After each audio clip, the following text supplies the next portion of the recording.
evening and welcome to Gunner Short. Gunner Short में आप सबका स्वागत है. I do hope you enjoyed the last podcast, which was coming to you on Gunner Short through Klaus on Afghanistan. But we'll discuss Afghanistan some other day. We'll get back to Op Sindoor.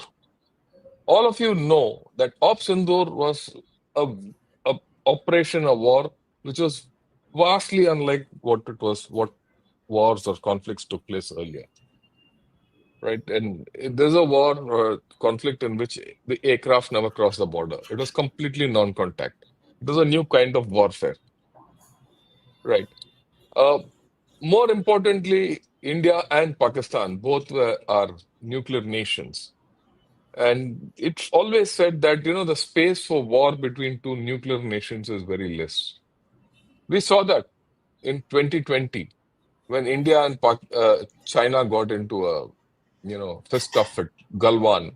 And that operation went on for about 4 or 5 months, with culminating in Op Kailash, right? Or that is off Snow Leopard on the Kailash range. And not a single bullet was fired. That was the lower end of, conflict between two nuclear nations. The higher end was the conflict which was, 99 Op Vijay conflict. That was when both India and Pakistan had actually overtly gone nuclear. They were newly formed nuclear weapon states. Now, the space for war between two nuclear nations is something like that. One end Kargil, the other end Eastern Ladakh. In between, we had the Balakot affair. Now, be that as it may, war has changed in its character. A lot of computers, a lot of AI, a lot of drones, a lot of missiles, a lot of everything. We've had this Russia-Ukraine conflict, Israel-Gaza conflict, where a lot of things came out new. And this is probably the next generation conflict which we saw for the 4 days, in which Pakistan got completely spanked. Now, it is in this context that General Harimohan suggested to me, sir, this is the beginning of a new mode of warfare. I said, yes, let's discuss this. Let's discuss how this is a new mode of warfare and how Op Sindoor will define what's going to come ahead. And let's remember, you have to start thinking for the future. You have to structure our forces for the future. And the future and how you do it will completely depend on how you see warfare will evolve in the future. And this will be a series. This is just the teeing off of the first thing to put ideas in place. We will discuss more as we go along, right? And with this, I'd request General Harimohan. Hari, welcome to Gunner Shot once again. It's a Thank you, sir. privilege for me Thank to you. have you here.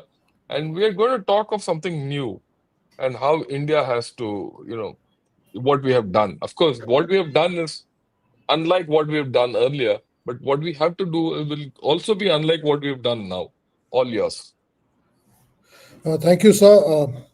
You have given a great introduction to the talk, and actually, this is something which has been at the back of my mind for last few months, that I should start looking at the future wars, and all of a sudden, this conflict lands up. And this last 2 weeks, one has seen and analyzed, read a lot of material which is there on these 4 days of war or conflict. And every day is a new learning, and I have decided to take this as a research subject. And what I am going to tell you today, or to your audience today, is possibly the beginning of my thought process. There will be larger gaps which needs to be filled up, and like you said, um, possibly with more people talking about it, and I also doing a little more study on it, we'll come back and try and fill in those gaps, and look forward for suggestions from the people who are listening to this podcast. Uh, it has been it's been something. Every day you find something new coming out of it when you look at the 4 days of action that took place and how things could have been done differently. And I'm sure the think tanks, both within and outside the country, are working and thinking about it and learning lessons that come out of it. So I would like to start by saying, after the Second World War per se, and when the Cold War started, the era of colonial conflicts generally got over. And if you can put on that slide, which I sent, sir, if you look at in fact, this was there, it was one of the slides which I started using when I was talking on the gray zone warfare. And when you look at the distance as it comes closer, more of civil conflicts with foreign state intervention, like whatever happened in Afghanistan or whatever happened in Iran, whatever happened in Iraq.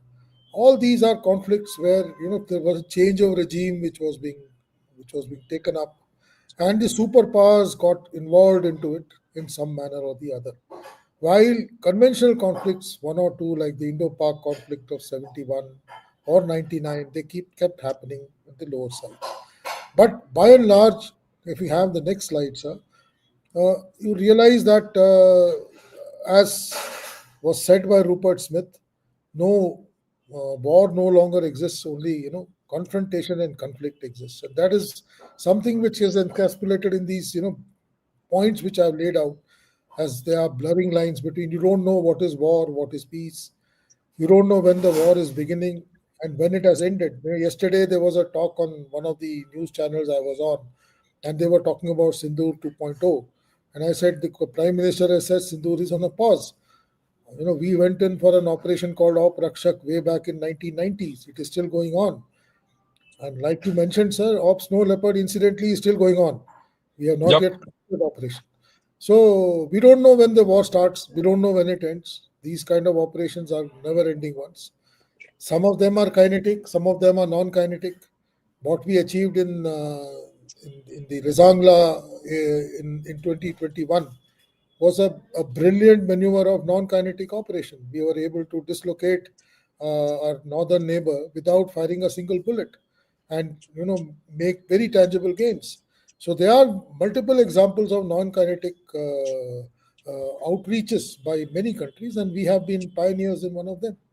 There have been covert and overt operations, and these unknown men, going around with guns all over the world. They are one example of overt a covert operation which gives you far higher dividends than overt military actions.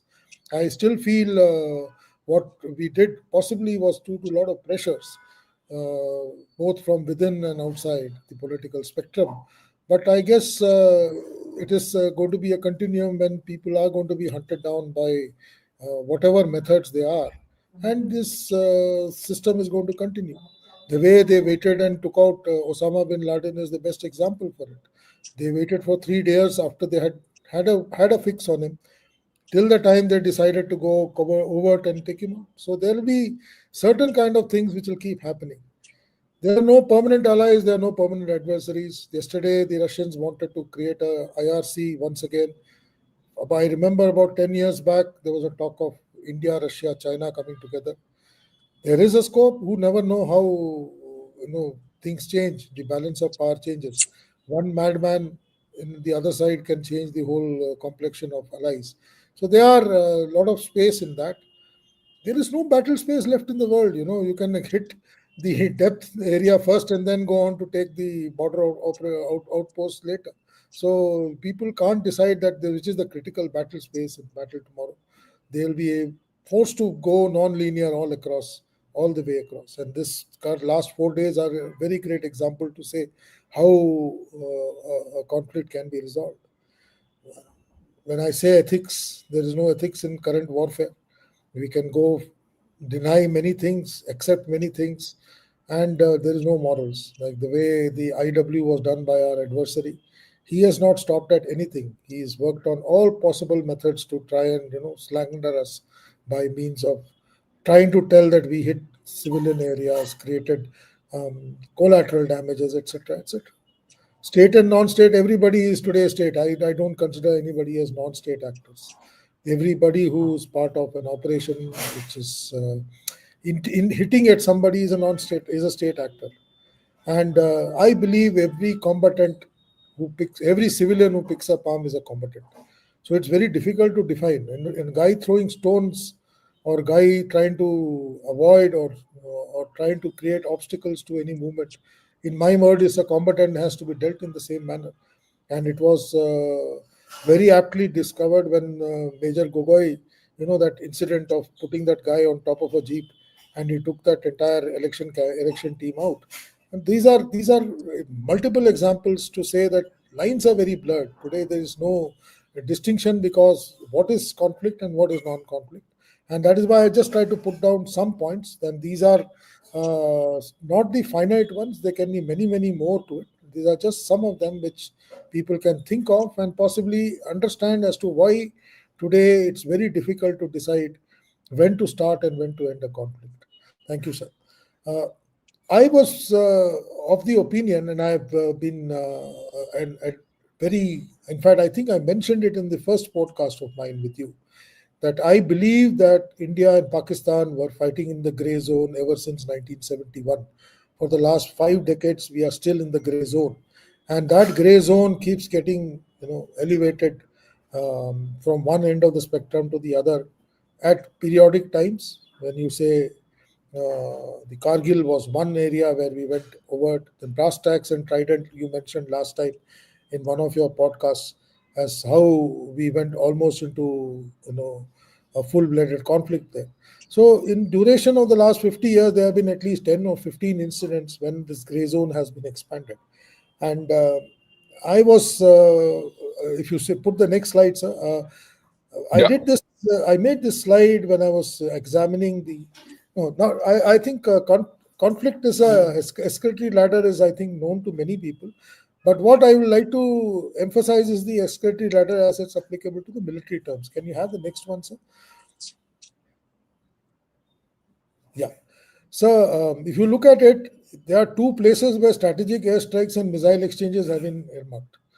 And in between the two, there are two things. One is called conventional war, one is called total war, which means that full spectrum of conflict which our adversary was, prophesizing even before we had said anything post Pahalgam. So today's these four areas, when I look at it, right from limited skirmishes till nuclear posturing, they have got totally blurred. Today we don't know as to which portion are we, and is there a gap or is there a red line that can be defined to say, okay, I can go up till here. And what we did on the 10th is another example, and like you mentioned, it is something which needs to be studied. Where is this nuclear red line? We went almost 300 kilometers into Pakistan, almost right to the edge of Pakistan. So, and we went into the area of high-end conventional missiles. So I don't know if that did not bring in the red lines. When will the red lines come? So these four things have become very, very contracted. So limited skirmishes can straight away go into total war, nuclear posturing, and the escalatory ladder can be, suddenly escalated to the right extreme of the spectrum. And that is something which I want to study, and I will request people who are interested in this subject. They need to understand and study as to where and how warfare in the future is going to be fought. And Op Sindoor is a very good pointer to this particular aspects. So if you can have that slide on the gray zone, which is the next slide I have. Yeah. So in this slide I had made when Op Snow Leopard happened. Actually, this I made when Galwan actually happened. And that's why I use the word use of force. Before this, we used to say the gray zone, was lying between the two red dotted lines. When Galwan happened and people died, and incidentally, we have, the highest bravery award being awarded to people for that particular action. But we didn't get into conflict. It was a one night effect, one night event, and everybody got back. And we were back into gray zone. And definitely there was, if not bullets, there were definitely bullets or ammunition. There were definitely use of force, whichever way it is. So I extended the gray zone in this time to use of force. And I thought possibly that is the limit of gray zone. Now, this is something I was talking to. In fact, I covered one of the lectures for the last staff college when I was there. I was talking to them on this. And one of the question was, sir, how do we decide where this use of force comes in? That is a very big question. Whether you are the person initiating that use of force or is the adversary starting it? And when will he start it on the escalatory ladder, which is moving from left to right? And now if you go to the next slide, sir, in this current scenario, Now I have to push it to the green line. Now the gray zone lies between the red line on the left and the green line on the right. And this is almost as close to limited war as one can think of, which means there is no gap between gray zone and conventional war. And that is very, very, very, very disturbing, because you will not have time to take political decisions to try and control a situation should it reach the edge of the gray zone. And therefore, the escalatory ladder has to be evaluated very, very, I will say, closely by people who are at the decision making level. And they have to decide when to say yes and when to say stop. Many people are questioning the Prime Minister and the government as to why we accepted that so called pause in fighting or pause in action. I don't think the government was in a situation to get into a full fledged war at this stage, because the weather does not permit, the cropping pattern does not permit. Our northern adversary is still sitting engaged with us both in the east and in the northern areas. Even in the central sector, he has showed his presence. And this is the time when he can possibly keep us fixed there. So there can be multiple things which the government must have decided before accepting the offer of the Pakistanis that we stop. And that is why I said this is something which is going to be a very, very difficult thing for future, as to when to decide to say, I have done enough and now I can call for a ceasefire. And will the adversary, on the other hand, accept it at that particular stage? And I think even if somebody coerced the adversary to, you know, go and ask for it, I should accept the government's mind to say that yes, this was our aim and we have achieved what we set out to achieve, and stop now. So this is something which is very much bothering, and I'm going to be researching this, especially in terms of demonstrative actions. Does not stop you. In fact, I will say the demonstrative actions will extend into conventional war.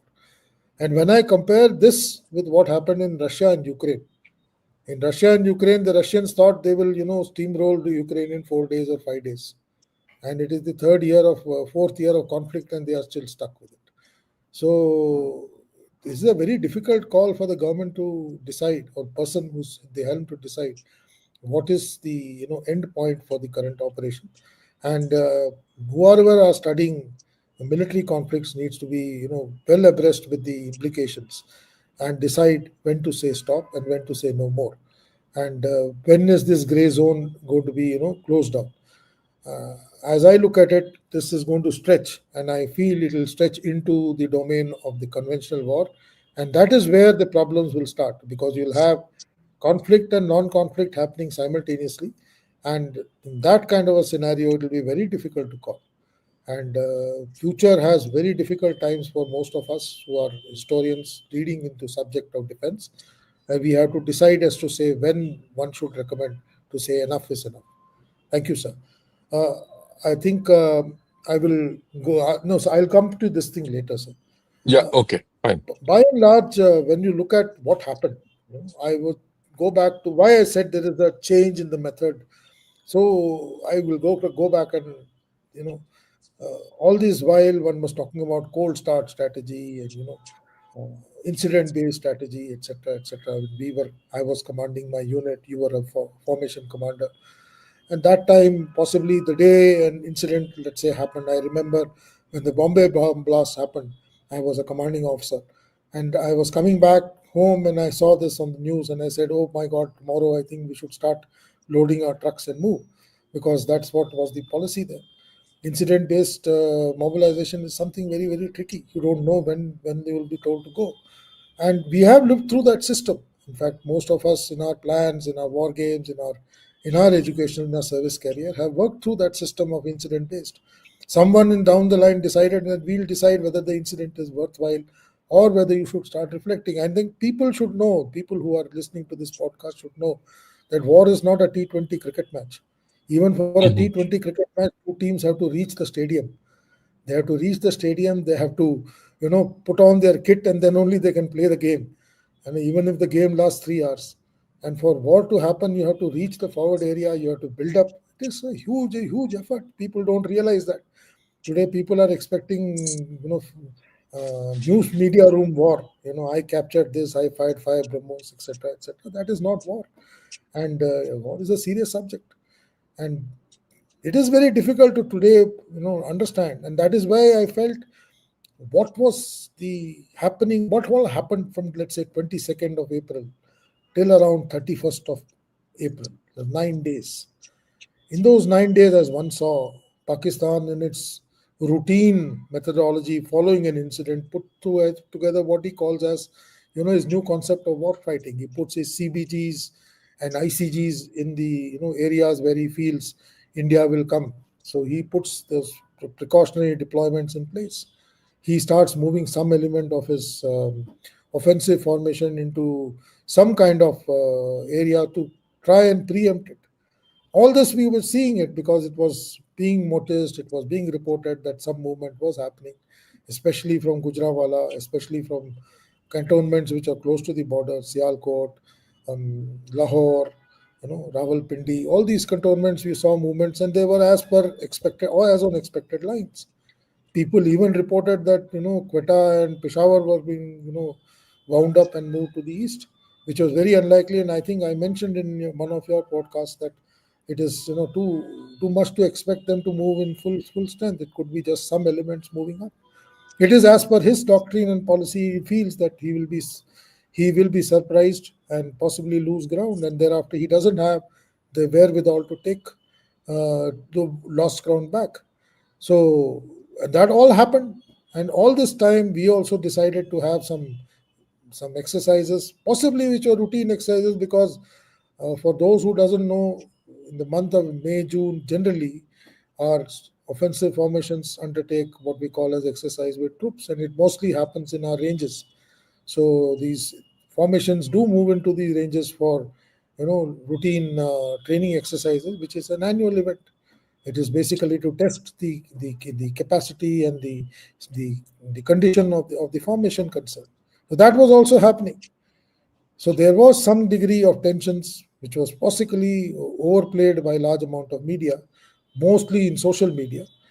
And there was a talk of, possibly India will not stop. In fact, I only mentioned in one of the podcasts when you were mentioning the options available to India, that possibly from the line of march we can go and possibly take something up to the nuclear red line that he has. It was very much on the cards. What did the Navy do in this period? The Navy established, they firstly put out the aircraft carrier was sent out, then the fleet went out. They carried out firing exercises very close to the Kutch area, the Sar Creek area. In fact, they went out twice. The Air Force started, putting its assets, readjusting its assets, and all this was being reported all over the countryside. And there was certain kind of indication that, like what happened post Uri or post Pulwama, in 2 weeks' time, whatever military action India has to take, or the kinetic action India has to take, will happen. And I guess there was too much of pressure also being put on the government to do something, and we all saw all kind of memes coming out in the social media about the prime minister and his non-action on many things. So those possibly were reasons which created a kind of scenario where both sides got fully mobilized to a low level conflict, if I was to use the word. Now I would like to put that slide outside. This is something which I studied after what happened on the 6th of May. And since the CDS has mentioned today, I may like to be a little more open when I say this. Now, whenever air operations commence, the first thing that we supposed to do is to carry out suppression of enemy's air defense. It is called SEAD operations, suppression of enemy air defense operations. And that generally carries on for about 24 hours. Thereafter, they increase the intensity, which is called destruction of enemy air defenses. And that is in select corridors where you plan to send your own aircrafts. And that again goes on for another 24 hours. It is only after that that our aircrafts get into an offensive system of maneuver. And what you see here, and that is why I wanted to show this slide, If you see those aircrafts, the Indian aircrafts, which generally, since it's a Pakistani slide, India has been marked in red. Otherwise, it has supposed to be the other way around. The Indian aircrafts have been shown in two blobs, one towards Rajasthan and one towards Punjab, towards J&K. If you recollect, sir, on the 5th of May, Air Force exercise was announced, and NOTAM was, given out saying that from 6th to 9th May, our There'll Air be Force a exercise in, yeah. exercising in Pokhran and Mahajan, Mm. right? Sir? And this is why I feel that we need to study this, because this kind of things happens every year. Every year, our Air Force goes for their annual firing to Pokhran, and a NOTAM is issued. So what did Pakistan do? It put up his entire aircrafts up. You see the kind of assets they have put on up. They have put on the AWACS up. And flying an AWAC continuously in the kind of pattern that he's shown is something he is expecting that whenever a NOTAM comes, something is going to come on me. And possibly there was no SIAD or DIAD operations even perceived. We didn't want to hit any military targets. And if you go to the next slide, sir, now you see what happens on the night of 6/7. This is again as per Pakistan. I don't think this kind of a scenario may have existed. Assuming that this is the kind of air picture which was there, he talks about 4 squadrons from India and 2 squadrons from Pakistan in air, 42 versus 84. That is what he's been talking about. And these two aircraft patterns are good 120 to 150 nautical miles apart, and both are flying in their own airspace. And in this kind of an airspace, if Pakistan claims that based on certain inputs that he had, and that he says the play went on for 1 hour, that you see the last bullet on his slide says extended play time is 1 hour. In this 1 hour, he took a decision, and the decision was assure, kill, and deny own loss. That means he freed the weapons to engage Indian aircrafts flying inside India. And if I was to go back to the escalatory ladder, this goes up beyond low-level skirmishes. Good old days, people used to say the balloon goes up when our aircrafts cross the international border. Here, our adversary claims that he started hitting our aircrafts from his own side based on on a presumption that these aircrafts have released weapons. Now, why I say this is required to be studied? Because tomorrow when we go for our exercises in, let's say, Pokhran, we'll have a similar pattern in there. And the moment an aircraft releases a weapon to a target which is in the ranges, can that be perceived as a likely target or likely weapon release onto the other side, and the other side starts firing on us? Which means, where are we as in terms of confidence building measures? Zero. And this is a very major lesson that I see which needs to be exercised. What is the level of confidence that we need to have between the two forces, because we are nuclear forces, and most of these aircrafts are nuclear capable aircrafts. When a person says I am willing to extend the horizon of conflict to the entire spectrum, who knows, he's going to start with a Pawa kg nuclear bomb, as he mentions. So something this needs to be studied, because this is a very disturbing scenario that I look at it, because this kind of a pattern will be existing in every new routine turning time. Any exercise with troops, which is a joint exercise, will have Air Force flying over the ranges. And if you look at the bottom two blobs, they are generally the area where our ranges exist. We will be carrying out exercises and firing over here. And in the similar manner, if you look at the top two pattern which is shown, they also indicate that the ranges which are there in our northern areas.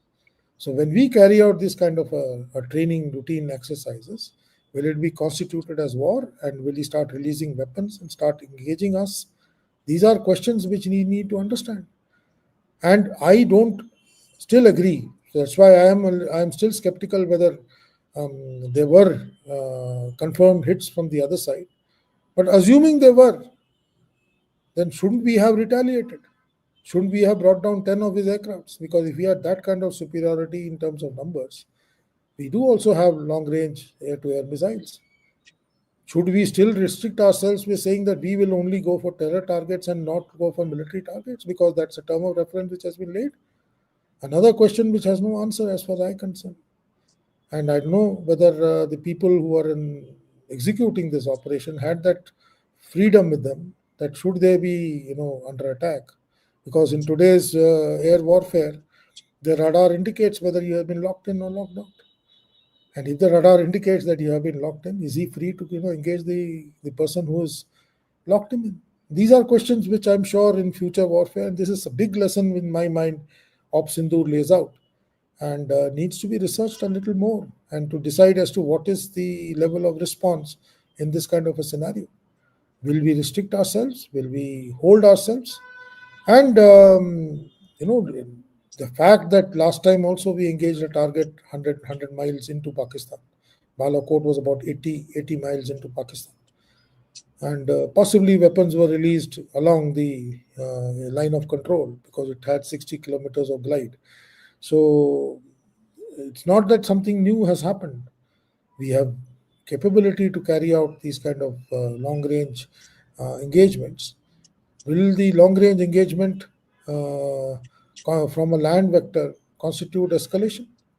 These are questions which needs to be analyzed and answered because the war this particular operation has taken the war to a new dimension. And if you go to the next slide, the last one, sir, this actually I had two slides on here. When you look at it, almost all targets were 100, 130, 150 kilometers into Pakistan. Now, people should understand why we were able to do it without any interference. Because what we did on the night of 8th and 9th was CID and DID. We destroyed his air defense. And once you destroy his air defense, he is a guy with no roof on his head. He's a high guy without an umbrella and he's standing in open rain. You can do whatever bloody hell you want to do. So these are two very good examples that this operation tells us as to what should be our line of operations in future in terms should a similar situation come to us. Would we still like to hope that he's not going to engage us if we are flying on our own side?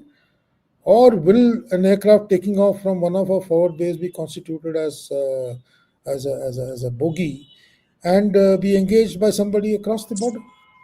These are something which is a new dimension to warfare. It was never done even in the Russo-Ukraine war. It was never seen even in the Kosovo conflict or in the Bosnia conflict, where they of course were operating in across both sides of borders. So this kind of long-range conflict is the first time it has come, and it has possibly come with the Chinese weapon on a Chinese aircraft, which means that it is something which our neighbor from the north is also going to resort to. So it is a clear and present danger for our armed forces today to analyze and decide whether we want to go this way in future wars. Thank you, sir. I'll leave the slides now. Yeah, yeah. I will. I have tried to put across certain things which, again, these are, like I said, these are just the beginning, sir. I will be adding many things to this as days come along, and maybe month and a half later, I'll be able to amplify many things which I'm going to say. So first thing which I decided to talk about is a paradigm shift from attrition to paralysis. Let's get on to paralyze him. How do we do that? I believe let's start targeting systems rather than troops. It's high time we knock off his capability so that the people who are going to use that capability are not any use to him. So we need to focus on command nodes, logistics nodes, C4Is. Those kind of systems should be knocked off in the first go. And that is something which, whether it's taken out by air, ground forces, electronic forces, multiple options are there. I'm sure people will be working on it. The loitering ammunitions have given us a new dimension of warfare, both in terms of anti-radar missiles, weapons, and anti-personal weapons. And they are very, very good options. So there is a case to say, when do I put my Air Force up? I can start with loitering ammunition, do enough CID and DID without putting an aircraft in the air, and then knock him off wherever I want to. So these are options which are available to us. We have to create something, huge decision dilemma amongst enemy's commanders. After all, he should not know what is going to hit him tomorrow. And when he's facing east, he should be hit in the west. And when he's facing west, he should be hit in the east. Dislocating him mentally is something I feel should be the order of the day for future. But didn't we do that? We can do so. No, didn't we do that? No, we have done that's it. That's why I'm saying this is the first time we did something on 10th. What we did on 10th and 10th is a precursor for it. Yeah. In fact, if you see, the Prime Minister is now on stage saying, I was hoping to do something tomorrow morning. Before that itself, before I started praying and then started doing something, he came and hit me. So the decision dilemma was already created. So that's all we did on 9th and 10th, sir. That's why I put it as the start point of future war. And that's something we should do in the beginning next time onwards. Yeah. So that's the important thing, that, you need to start with a decision dilemma. Right? And that's a big learning which we have to go from here, that, look, you can't go with a fixed aim into war. I mean, let's not say the tactical objective. So we are going against what we had been prophesizing, that we should have an aim. Now we should have multiple aims. We need to have an aim. You need to have an aim. I will say the objectives with which you can achieve that aim have to be multiple. Dynamics. I would put it, there should be dynamics. They have to be dynamic. You should have the capability of achieving your aim through multiple channels. So the next thing is, I feel we should start investing in technology over manpower. It's something which is happening, and I guess we need to emphasize more on it. Artificial intelligence needs to come into our decision-making process. It should be, the drones have done a wonderful job, both counter drones and our drones have done a tremendous job, and we need to build on it and try and find new avenues where these drones can be employed. Maybe something better, much more capable drones, more endurance, more battle-worthy drones. I feel our training needs to be shifted from towards more data-centric training. People should be able to handle a large amount of data, because that is what the future. The decision making is going to be very, very dynamic. And if you don't learn from Operation Sindoor, then we'll go back to starting from A, B, C, D, E. Whereas I believe it could be A, E, D, B, C, whichever way the 5 letters are negotiated. And the terminal guided weapons is something we should start emphasizing or investing into it. What we achieved in, let's say, Noor Khan Air Base or Chaklala Air Base or Sargoda Air Base, that was what has actually put him on his knees. And that is something. I have a different view on this. Let me put it up.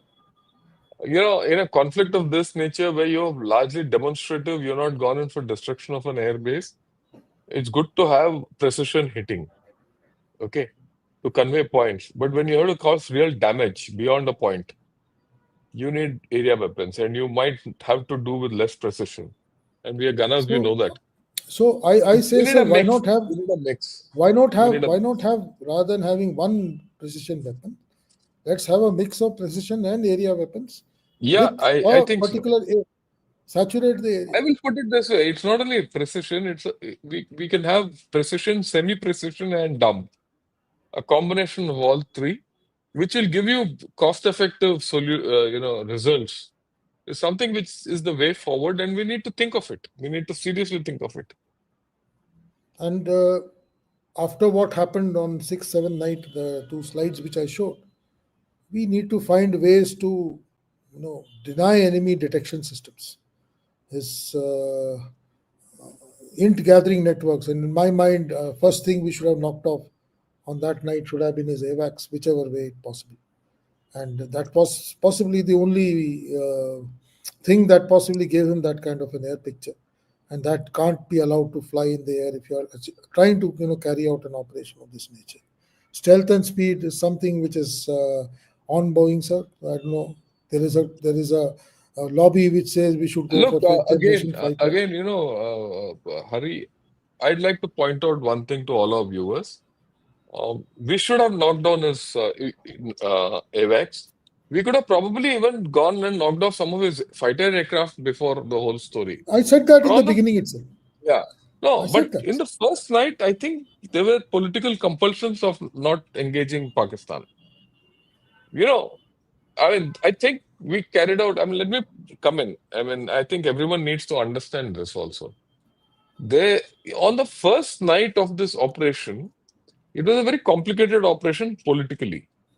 You had to attack 9 targets, which were terror-related targets. Your political objective was related to terror targets, not to engage Pakistan army. So, on one hand, you were offensive against these terror targets. On the other hand, you were defensive. The ones who went in for attacking these 9 targets had to be covered against Pakistan army, who were very clear that they were going to hit us.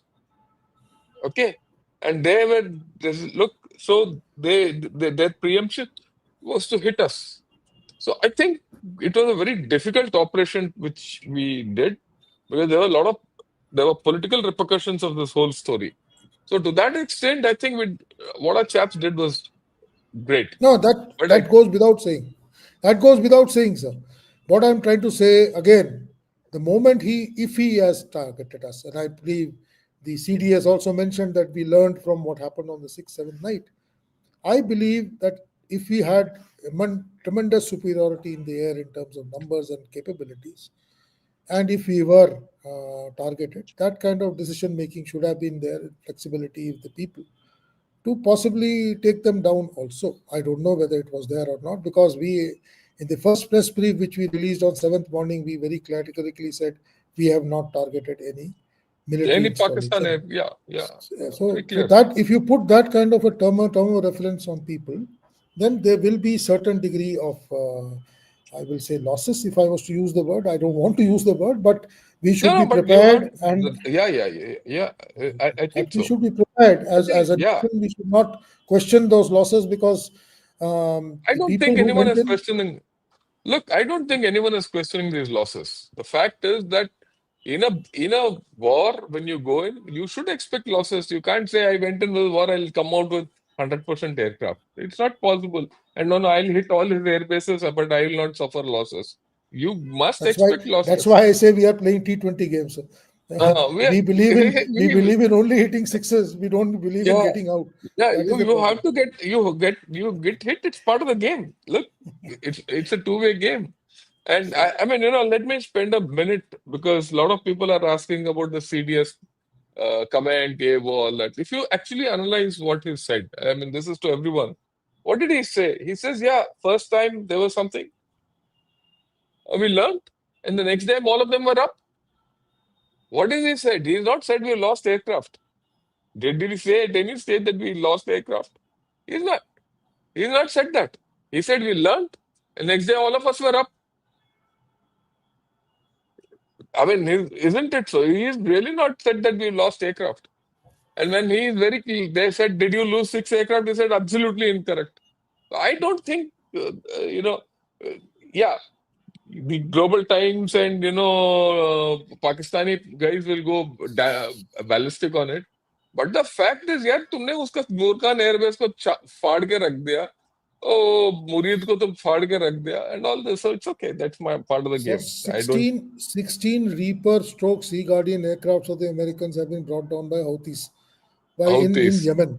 Yes. Uh, So yeah. even nations like America with high-end technological weapons also Yeah. lose. So that is the point is again, like I said, Um, either we create expectations which are on the lower side, mm. or we decide that okay, come what may, I will take decisions, be flexible.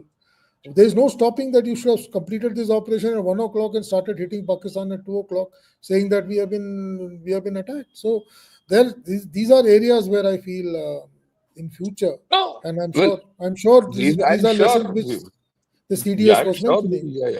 Yeah. Yeah, and So I also think, see, the kind of warfare which has happened, and realistically, we are two nuclear neighbors. and the space between us is only decreasing, right? Conflict is decreasing. So, my view is, should we use the Air Force next time at all? Do you have to use the Air Force next time at all? In We fact, didn't, sir. We didn't use the Air Force in our northern. When yeah, we went to the north, we didn't use the Air Force at we all. didn't use the Air Force at all. We So didn't use a we, weapon at we, all. But we didn't use a weapon at all.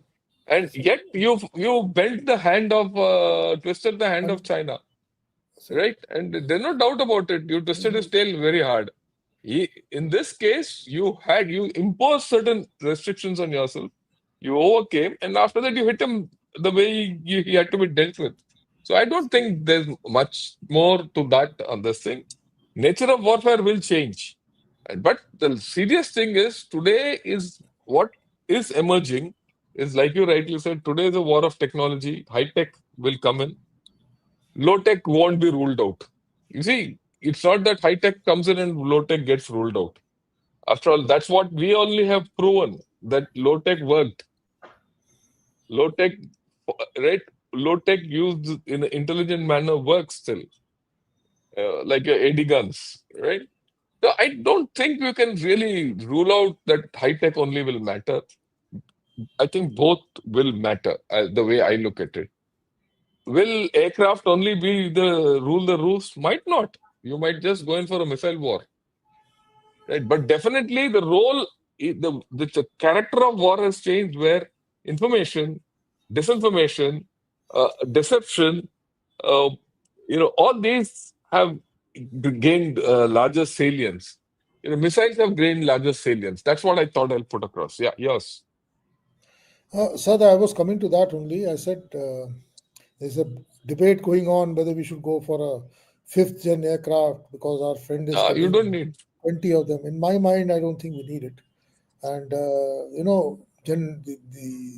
the technology can always be overwhelmed by numbers. So Yeah, when you have 10 aircrafts against one, the 10 will definitely win, even if the one is a technologically superior aircraft.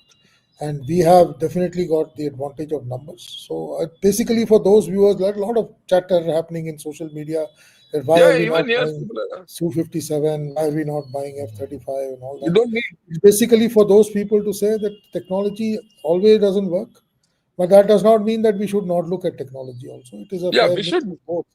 We should Mm. upgrade ourselves, but we should at the same time not get turned out by this other guy having technology. And the best example I can say is what happened in Razangla in 2022, when our adversary had all the technology, we didn't have anything. Our T-72s and T-90s went to areas where heavy tanks cannot go. Our Mm. adversary was using light tanks because he thought the heavy tanks will not go there. We went there. We took our BMPs there, which were never expected to work at that altitude and those temperatures. So there are certain things which, when pushed, we can get to. And my point, larger point, which I was trying to say, is it has to be a mix. And people on the ground tomorrow, as I look at it, since I again said the gray zone is going to be something which I cannot enunciate as to where the gray zone ends and where limited war starts. And possibly the limited war will tomorrow be part of the gray zone. So Yeah, you don't know. So at that time, people can't start the decision that I will start, dumping ammunition. I'll start building up.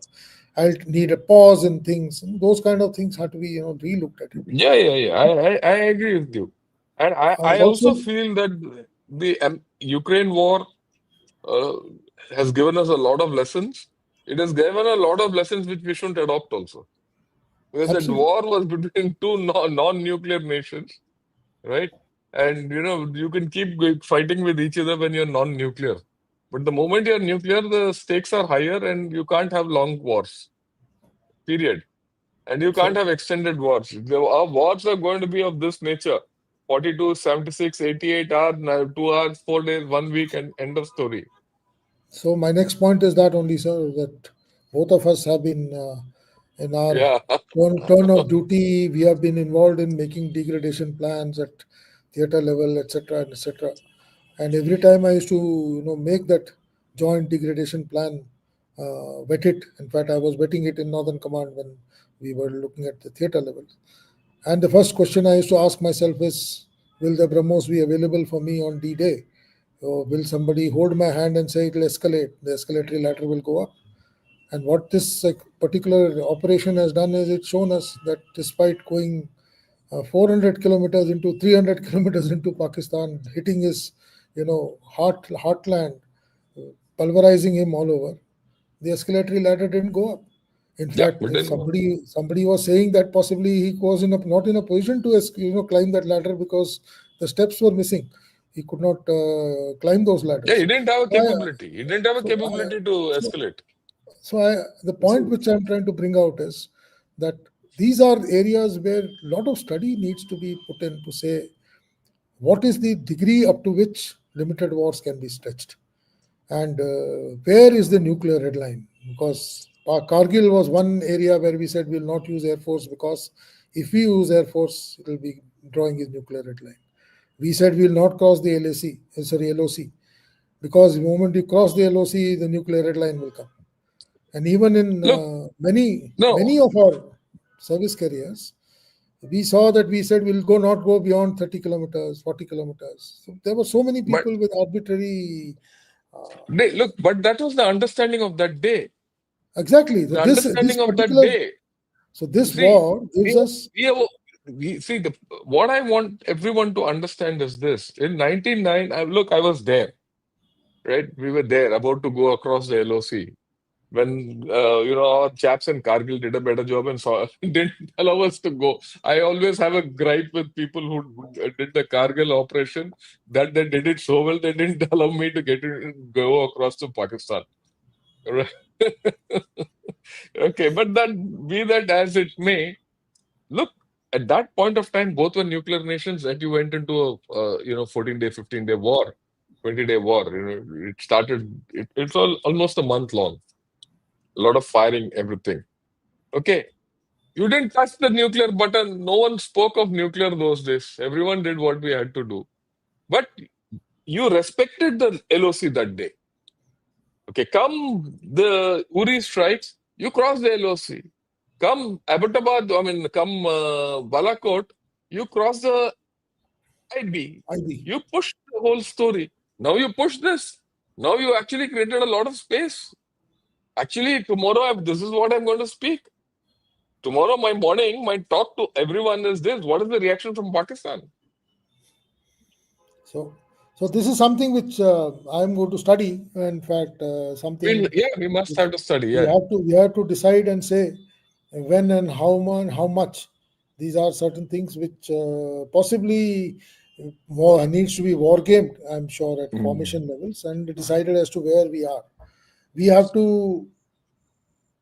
We have seen. And I feel it's going to be the biggest lesson is war is going to be very short. What the way the world order came on, whatever the government says, it was not, it was very evident that people were talking, and when people talk, they talk with some degree of I won't call it pressure, but then they generally convey the point of No, view. no, there's no doubt. So, Look, let's so be very clear. If someone thinks that USA didn't come up, someone thinks that Russia didn't come up, China wouldn't have come up. China couldn't have come up. China had couldn't its have own come up. issues, right? But if you think Russia didn't come up, if you think the Saudis didn't weigh in on this, no, a whole lot of things would have happened beyond the behind the scenes. So, And right, that's okay. That's part of life. You have to deal with these situations. so what I was trying to say, sir, is that we'll have a very short window, four Yeah, yeah. days, 5 days, 6 days. And no, people keep saying why we didn't continue. We could have, No, no, balkanized that is stupid. Pakistan and all. That is all nonsense because, that requires, even Russia has not been able to capture Luhansk and Donetsk in Mm. 4 years. So, long-term wars is not something which is advisable. We need to understand what we want to do, and I guess whatever was targeted by the government, they have by and large achieved, and they have kept the options open. And that's what Yeah, I was I think so. mentioning in the Yeah. in the news channel yesterday, that if tomorrow Tala Saeed gets up and makes a statement, nothing stops you from revisiting Burit K and Bahawalpur once again. Yeah, you're redoing it. Yeah, why not? You do it That's again. one part of the So story. And the second part of the story is Ops Sindoor is just not about military dimension. There's a non-military non dimension which is going on, non-military dimension. And right? the You're not, last thing, the, yeah, yeah, the please. last thing I want to add, sir, because I'll have to leave. Yeah, I feel there is a lot of need, and I'm sure you are better educated on this than me. There is a lot of need. We are at the moment working in independent silos. We have to put our act together in terms of technical upgrades. Nobody is going to provide a nuclear nation with high-end technology because everybody feels that this high-end technology will tomorrow enable him to become more stronger than himself. Now that we have reached the fourth largest economy in the world, we should start to decide to learn to live by ourselves. And this is to those portion of audiences who are listening to it who are still contemplating why we are not going for American aircraft or French aircraft or engine from so and so. you don't It's need. high time. It's high time we become China of 1990s. We start making our own, and here we have to bring all our resources, whether it's academia, whether it's DRDO, whether it's private industries, and funds. That is something which needs to be plowed in, and we should look to create a defense forces which is self-enabled. Atmanirbharta is just the start. We need to be top of the line as far as this is concerned. And I think Ops Sindoor has given us enough things to start thinking on, where we have to start putting our hands together and stop working in silos. And I'm sure some people are listening to it who may be in the system to try and put things together, and it goes into the system and say yes, we all have to work with our hands together. So, sir, like I said, this is just the one last point I would like to mention was regarding the info warfare. I think I've been saying it from the day one. We were lacking and extremely lacking in it, and we possibly caught on to it only towards the tail end of these last 4 days. And possibly what could have been done over the first 2 days is something which is biting us even today. So there Yeah, needs to be an organization, well-oiled organization. It is to be not just a defense organization. It has to be a civil military joint organization which should have a character in itself, and it should have very clear tenets of what there needs to be achieved. It should be well trained, and we should have people, professionals, both from the armed forces and civil, who should be entrusted with this task of passing information as war. And we should be able to create a perception not only on our population but across the world. See, what we are trying to do, sending these delegations to all around the world, could have been achieved by some very very strong IW statements coming out just prior to the launch and post launch. And somehow, possibly, we failed there, and that is somewhere where Pakistan has been able to influence a larger body. So today, Reuters or Washington Post is writing something. It is basically because we did not give him that kind of information which should have gone. And I guess there's a lot of things to be done there. We need to also kill disinformation. We need to be very, very volatile at it. It can't be done by General Shankar doing a channel in the YouTube or somebody doing something. We have been doing it. I'm seeing most of the YouTubers are doing it, but it has to be done at national level. It has to be done by embedded journalists, and we need to start embedding people into these international news bodies, like Pakistan has very cleverly done, and that is something I'm sure people should start looking into it. So, like I said, large amount of doctrinal changes will happen in the coming months and years. I'm sure think tanks will start working, and maybe if one is fortunate enough to be asked to contribute, I'm sure we'll all be yeah, yeah. We'll get our whatever time. way we Don't worry. are, we'll contribute to it. Yeah, But otherwise we contribute by our talks here. that's This will it. get picked up. Don't worry. But in the larger sense, all of us, I'm sure, people out of uniform, people who are Mm. looking at this system as this event as a point in our national landmarks, we need to start understanding what all could have been done, what all could not have been done, and how things can be done better, and start doing a little more focused research and understand how these 4 days have opened out.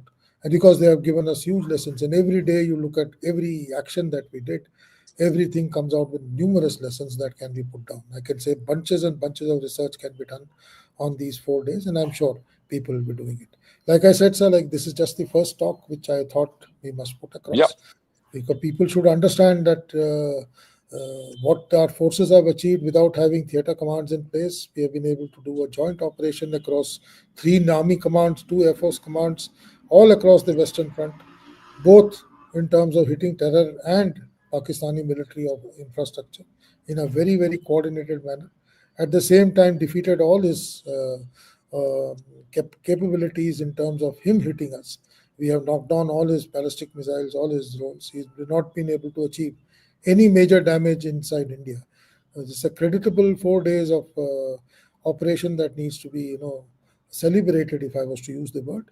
And at the same time, we should also try and see where the loopholes are and try and find answers to it. So that's all I could say. So if there are questions, I'm willing to take. Well, thanks a lot. If you have to leave, I'll take on No, the I have questions. 10 minutes. Sir. I have 10 minutes. Okay, fine.